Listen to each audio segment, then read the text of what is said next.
Você tem ideia dos desafios que uma pessoa com albinismo enfrenta ao se expor ao sol? Como é difícil promover essa inclusão, incluindo ações como a distribuição de protetor solar e outras questões? Não? Nunca pensou sobre isso? Então vem com a gente, que hoje a gente está aqui com a Josiane, falando um pouquinho sobre a realidade dela e vamos falar sobre estatísticas e inclusões sociais, Josiane. É uma maravilha desenvolver essa conversa com vocês.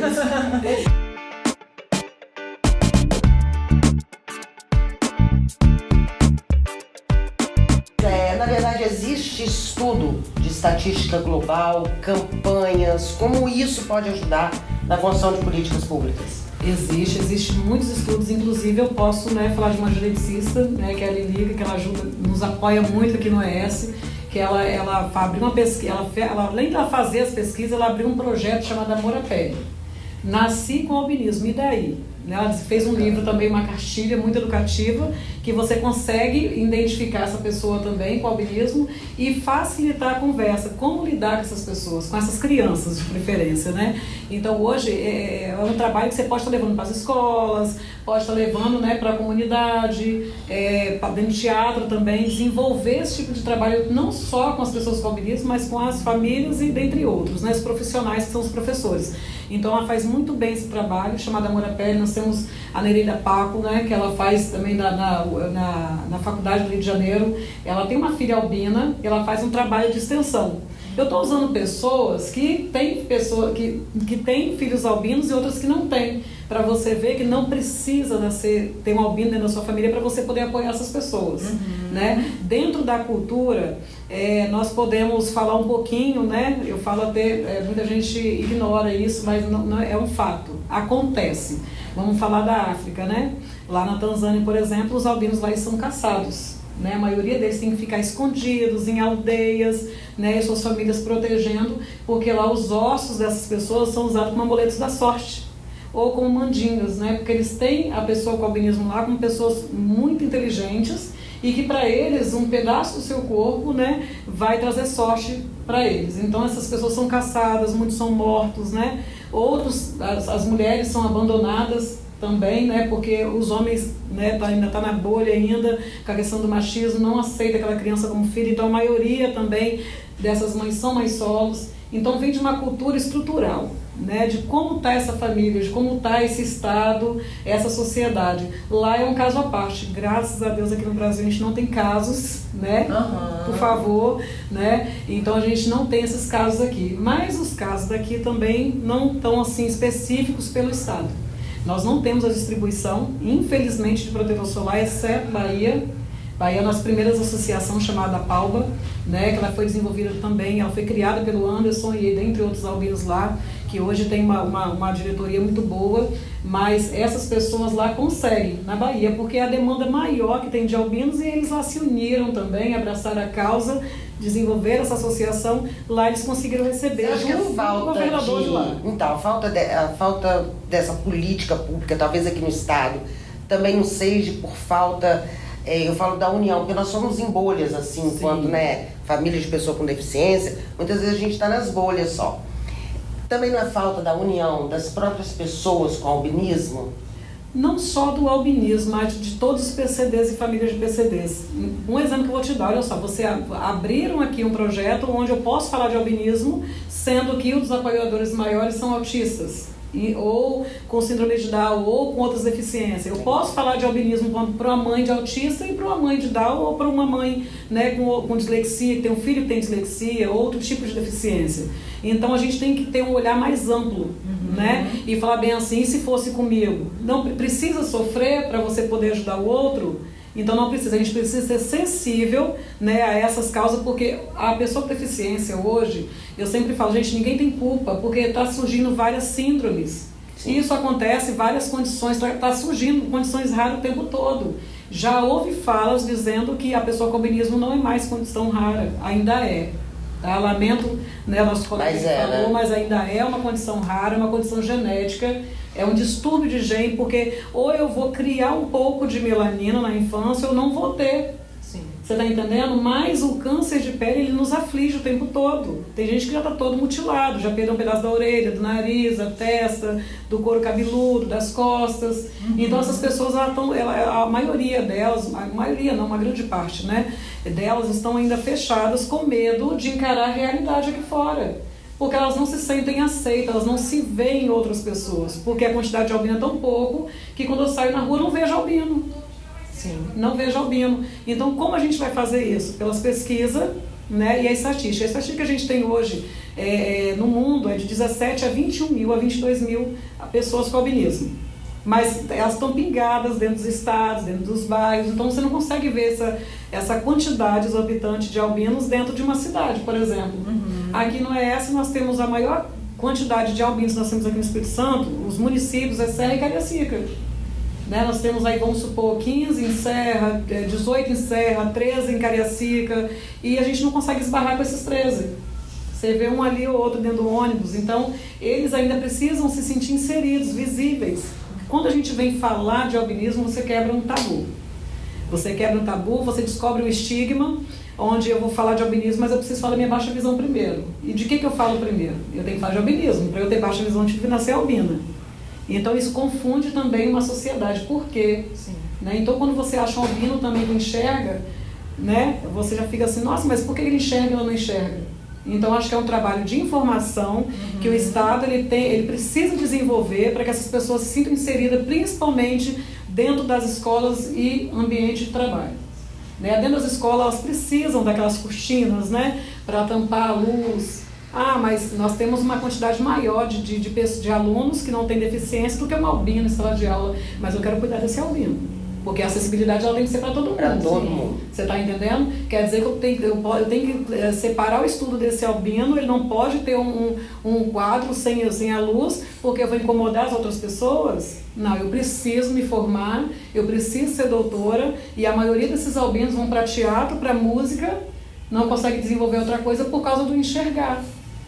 Porque no teatro eles movimentam mais o corpo, eles conseguem ler no seu cantinho, né? Você está entendendo? Então não, eu quero ver albinos advogados, eu quero ver albinos na medicina, eu quero ver albinos em outro patamar também. Não tirando o direito de estudo do nosso colega que é músico, que é, né, de teatro, que é artista. A gente quer também que eles escolham as suas profissões, as suas funções que eles querem desenvolver. Eles têm que ter esse potencial. Sim. Né? Então eles têm esse potencial e a gente precisa trabalhar melhor isso. O Estado precisa trabalhar melhor a questão da acessibilidade, da luz dentro de sala de aula. Quando fala de acessibilidade e a gente falando, né, de inclusão, qual hoje é a maior barreira em relação à inclusão ao mercado de trabalho? Primeiro, aceitar que as pessoas com albinismo têm dificuldades. Elas têm seus limites. E o limite nosso hoje aqui é quebrar a barreira do sol. Né? Para quebrar a barreira do sol. E o que acontece, gente? Existe uma questão do EPI. O EPI dentro do mercado de trabalho, um exemplo que eu dou para você. O engenheiro, quando ele vai para a área de terra, né, ele sai da área administrativa dele e vai ter que estar dentro do projeto de terra. Né? E ali ele tem que fazer o quê? Usar seu capacete, sua botina, o pedreiro tem que usar, né, sua enxada, seu material de trabalho. E o albino, quando ele entra no mercado de trabalho, ele vai, vamos supor que ele vai para a área administrativa. Mas é área administrativa, ele não vai tomar sol. Quem disse isso? No setor administrativo, uma pessoa com albinismo, a luz queima, a tela do computador ela precisa ter uma fonte maior, uma caixa alta, ela precisa ser uma tela mais escura, isso depende do albino também, que ele tem esse jeito de escolher. Eu uso tecnologia assistiva, tá? Eu não consigo trabalhar com o monitor ligado, porque a luz do computador, além de queimar meus olhos, ela me irrita, porque eu fico forçando. E tem outra, a gente acaba desenvolvendo também uma ansiedade. A maioria desses albinos desenvolve ansiedade porque eles querem mostrar o tempo todo que estão enxergando com medo de ficar desempregado. Sim.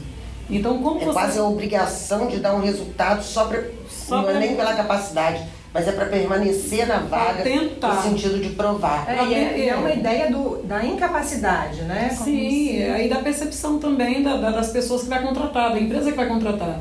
Um exemplo que eu te dou, eu vou falar um caso específico meu. Eu entrei numa empresa, tá? Fiquei 8 anos nessa empresa. No início eu entrei como PCD, mas eu nunca precisei demonstrar, porque eu não preciso carregar, falar assim, eu tenho baixa visão, eu tenho baixa... Não precisa disso, gente. Se você entrou como PCD, seu laudo está na empresa, automaticamente você é PCD, eles que lutem para poder entender isso. Eu não quero ficar forçando a barra para mim, para eu poder te agradar, nunca vou fazer isso. Só que eu quero entregar resultado. Né? Eu quero ser promovida, eu sou proativa. Como qualquer outro, né? Funcionário de uma empresa. Sim. Se for preciso, a gente vai quebrar barreira aí mais vezes. E aí, com 2 anos de empresa, eu fui promovida. Né? Peguei um cargo bom e aí a oftalmo chegou e falou: Josi, vamos precisar fazer uma cirurgia nos seus olhos. Né? Até então era catarata, era um nervo que estava atrofiando, vamos embora fazer. Eu acredito que o que aconteceu foi uma falta de informação. E nisso já estava aqui, já 6 anos de casa. Né? Já tinha uma equipe, né? Um cargo de liderança praticamente, tinha uma equipe de menores aprendizes, tinha uma equipe de funcionários que eu liderava ali, de manhã era uma turma, à tarde era outra, e eu não dava conta. Sim. Mesmo com baixa visão, dava conta, porque a empresa hoje ela quer resultado, ela não quer saber da sua deficiência, entre aspas, né? E aí o que aconteceu? Quando eu fui fazer a cirurgia, eu me senti um lixo eletrônico depois. Fui tirando a mesa, depois tiraram a cadeira, aliás, tiraram a mesa e tiraram o computador. Daqui a pouco eu fiquei sem equipe. Vai para outro setor ali, como se fosse um quebra-galho.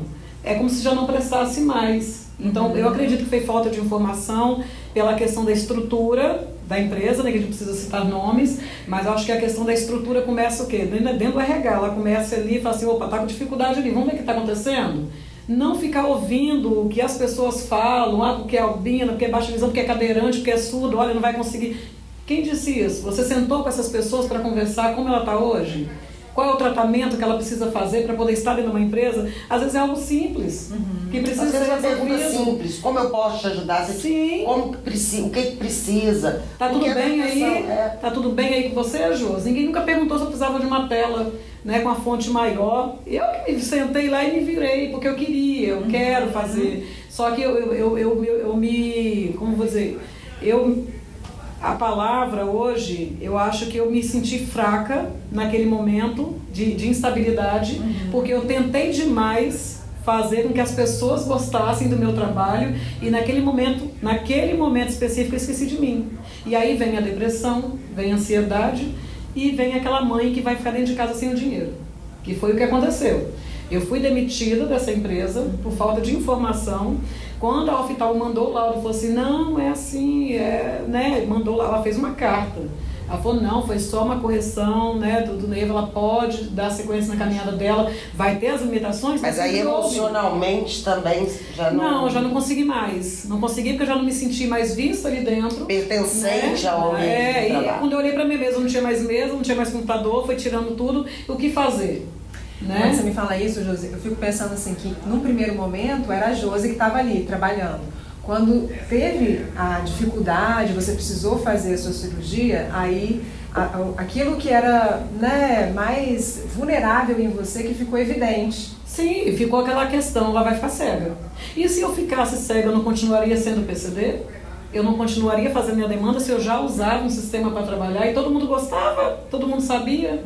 Eu tive gestores falando assim: Josi, me entrega isso aqui, esse resultado aqui, você consegue entregar até 1 hora? Gente, eu não ia conseguir.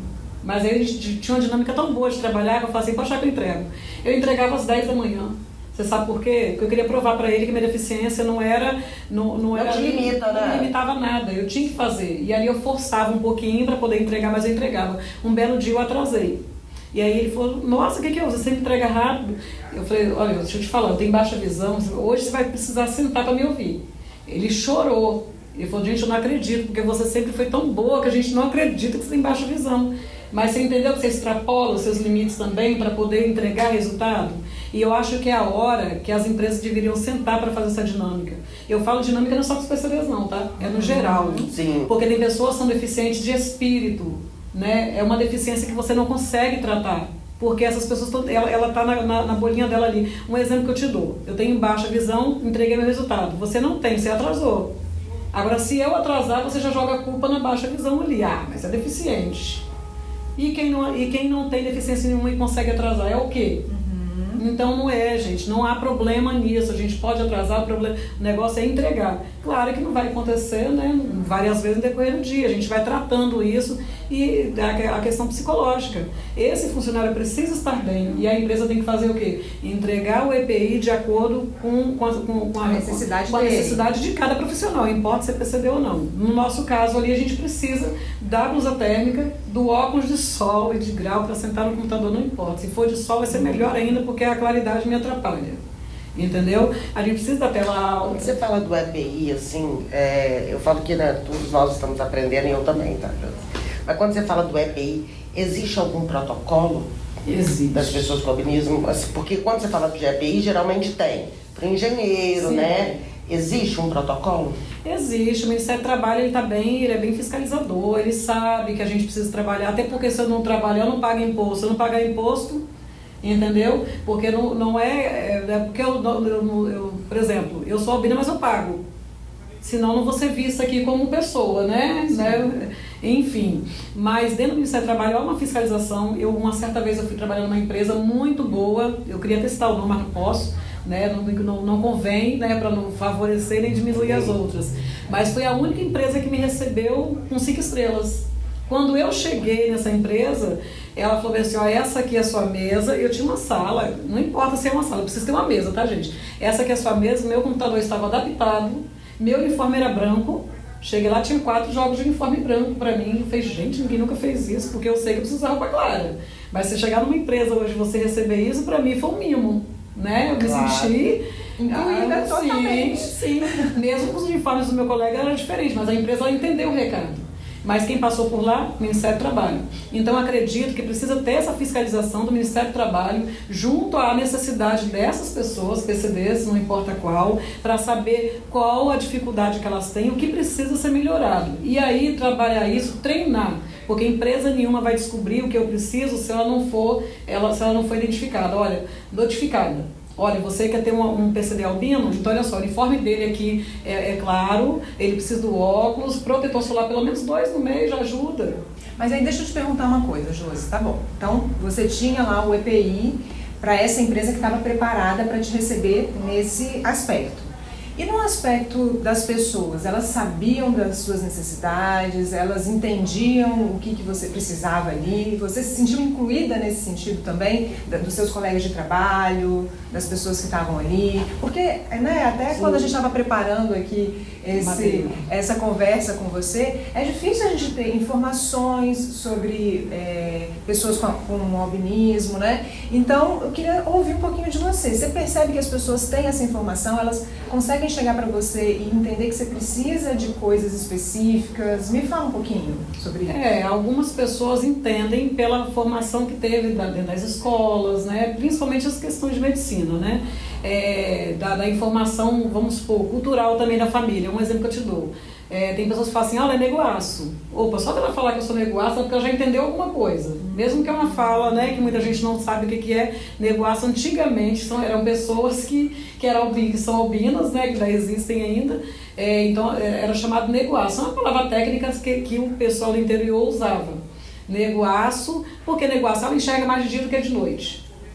Nada a ver, né? Porque o negócio é o mito. A albina ele enxerga mal tanto de dia quanto de noite. Ele vai precisar ter seus cuidados de dia e de noite. Mas tinha essas questõezinhas assim de falas lá de trás que refletem hoje, né? Olha, ela é muito branca. Então não sabiam falar a palavra albino, a palavra técnica, né?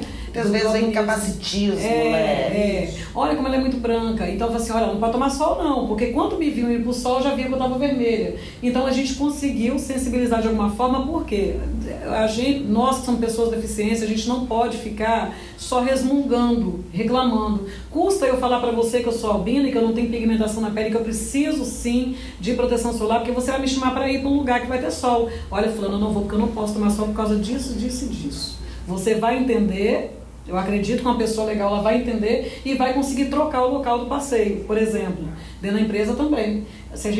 Eu cheguei a palestrar, eu desenvolvi um trabalho dentro de uma empresa, um projeto de palestra de acessibilidade. E aí a gente começou campanhas lá dentro. Então eu consegui levar cadeirantes para fazer palestra lá dentro, surdos. Então vai muito da pessoa também, ela se soltar. Ela precisa se soltar, porque ninguém nasce sabendo. E as pessoas não são obrigadas a adivinhar qual é a sua deficiência. Mas então era um ambiente que acolhia essa questão da invisibilidade. Sim, e aí aprenderam também a ter informação porque a gente passa a levar. Né? Então vão acostumando e tudo fica mais leve. Quando você tem essa capacidade também flexível de levar essa informação, não levar como vítima. Né? Não, eu sou vítima da política, eu sempre falo isso, porque se não tem uma política que trata a minha situação ali, eu me torno vítima dela. Só que a gente está ali na porta, né? Na porta da Assembleia. Também pode obrigar as pessoas a saberem que nós somos os maiores agentes e instrumentos de informação. Sim, existe muita deficiências ocultas, né? Deficiências ocultas. Um exemplo, quando você vai pegar um ônibus. Eu entro no ônibus, poxa, ninguém vai me dar um lugar para sentar na cadeirinha amarela. Se não for, nós sabemos que pelo estatuto a lei maior de hoje é do idoso. Né? O idoso ele tem prioridade, não tem jeito. Mas, por um exemplo que eu te dou, se a pessoa não tem deficiência, ela olha para mim, automaticamente ela vai dizer também que eu não tenho. Ela vai me ceder o lugar? Ou eu coloco o cordãozinho do girassol identificando que eu sou pessoa com deficiência, não importa qual, ou eu vou falar, meu querido, você pode me ceder o lugar? E de preferência na sombra. Sim. Você está entendendo? A situação, às vezes, constrangedora que a gente passa. Um exemplo, se eu te pedir um lugar na sombra, você vai falar assim, nossa, ainda dá um lugar, ainda tem que dar na sombra para ela. Mas aí eu tenho que explicar, olha, porque eu não posso tomar sombra. Você tem que lidar com tudo isso, porque a ignorância ela existe, gente, principalmente dentro do ônibus. Outro dia eu quase fui linchada, né? Porque eu não pude me levantar para dar lugar para outra, até porque eu uso a bengala verde, né? Então preciso tirar a bengala da bolsa, segurar para eu mostrar que eu sou uma pessoa com deficiência visual, porque as pessoas não sabem, elas também não são culpadas, né? Então como vai ser identificado? Então eu tiro a minha bengala para fora ou eu informo que eu tenho uma deficiência visual. Que, né, muita gente, pela questão de ser albina e você não demonstrar nenhuma deficiência, então as pessoas ficam na dúvida, é ou não é? Entendeu? Então a gente quebra mais um tabu. Todos os dias é dia de falar bem assim, hoje eu vou lá e vou superar mais um. E o que você está trazendo aqui pra gente é, novamente, né, Poli, sobre a importância da educação. Né? Como a gente está dizendo aqui, a gente não nasce sabendo, a gente não sabe. Muitas vezes não ter uma pessoa com essa necessidade próximo não faz com que a gente saiba, né, das coisas. E você está dizendo, eu consigo educar as pessoas quando eu falo das minhas necessidades. Com certeza. E principalmente os treinamentos que essas empresas precisam dar. Um exemplo que eu vou dar para vocês. Capacitação é fundamental. Entendeu? Capacitação anual, gente. Pode ser de 6 em 6 meses, mas Por quê? Porque, um exemplo que eu te dou, pra você pegar um ônibus hoje, o motorista não sabe também. A gente fala muito de ônibus aqui, engraçado. Fala pertinente.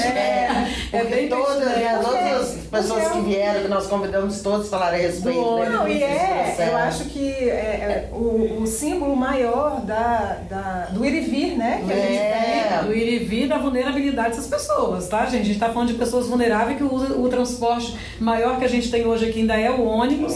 Então, como que a gente vai fazer isso? Falando. Só que aí as empresas elas precisam fazer a parte dela, né? Então a gente pede, né, encarecidamente até que eles revisem isso, informem que a pessoa com albinismo ela precisa sentar na sombra. Como que a gente prova isso? Existem laudos específicos, né? Até porque a maioria dessas pessoas tem passe livre. Né? Ela tem um passe livre não só porque ela é albina, porque ela tem baixa visão, né? E ela precisa também do acompanhante. Eu não consigo pegar um ônibus sozinha. Como que eu falo isso pra você se eu tô com óculos? Não, ela enxerga, não é possível que ela com óculos, né, dessa grossura, ela não tá enxergando. Não enxergo, gente, por favor, quando me vê pode dar sinal que eu aceito, tá? Porque geralmente também esses motoristas acostumam com você, mas é uma gentileza deles. Eles nem foram treinados, né? Sim. Então a gentileza ela tem que ser entregue todos os dias. É tão bom você receber um bom dia, né? Oi.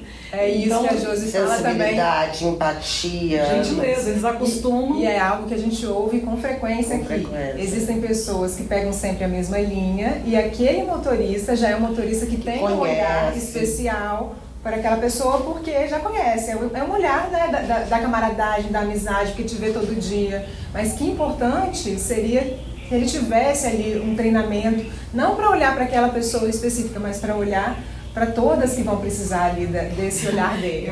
Eu até trago uma brincadeira, gente, que eu falei com minha mãe outro dia, minha mãe se acabou de rir, entre aspas, mas ela viu o sofrimento que é. Fui num salão também tem prioridade, tá, gente? Prioridade não é só dentro do ônibus, não é só dentro do posto de saúde, não é só nos hospitais privados, não é, gente. Dentro do salão de beleza também tem prioridade. E colocaram lá prioridade para idosos, pessoa com deficiência, gestante, tal, tava lá. E aí eu entrei, eu falei assim, tem quantos na prioridade? Porque a gente tem que seguir a filinha, né? PCDs, por favor, seguem a fila, pergunta quem é que tá na vez. Porque não é porque você é PCD que você tem que sair entrando na frente de todo mundo, né? Então a gente não pode ultrapassar também algumas barreiras. Perguntei, só tinha uma, mas essa uma, ela era visível a deficiência. Eu falei, então eu sou a próxima, tá? Me olharam de cima e embaixo. Eu falei, ai meu Deus, vai começar a palestra de novo, internamente, né? Vai eu. Ela falou assim, a senhora é PCD? Eu falei, sim, sou PCD. Tá aqui minha carteirinha, tá? Você pode olhar aqui, pelo INSS, né? Tem a carteirinha do INSS, tá aqui. Nossa, não parece. Aí veio o capacitismo. Nossa, mas você faz tudo, não parece. Nossa, mas você tá andando. Gente, eu não posso andar, né? Eu não posso ir no salão fazer um cabelo. O que eu posso, então, para eu ser PCD? Então, tem essas falas ainda que a gente precisa ir tratando, né? Então, quando eu entrei naquela frente, aquele monte de mulher começou a rir. Tipo assim, a Albina chegou, arrasou e está indo na frente. Né? Então, não é isso. Não é porque a Albina entrou na frente, ou a cadeirante entrou na frente, ou o surdo entrou na frente. É um direito. E o direito tem que ser cumprido, né? Desculpa que às vezes a gente tem que realmente usar o direito, às vezes até de uma forma, como eu vou dizer, um pouco mais grossa. Entendeu? Várias vezes. É um pouco mais grossa, porque às vezes eu preciso enfatizar para as pessoas que eu existo. E às vezes eu fico pensando, sabe, porque acontece isso com meu filho também. Aí eu tenho que mostrar a carteirinha do INSS, ele tem que andar com colar, né, com identificação. É o tempo inteiro provando uma deficiência. Isso satura, ser uma pessoa com deficiência. Isso satura demais. Né? É isso aí. Aí quando você falou agora de apresentar essa carteirinha, eu falei, gente, exatamente isso.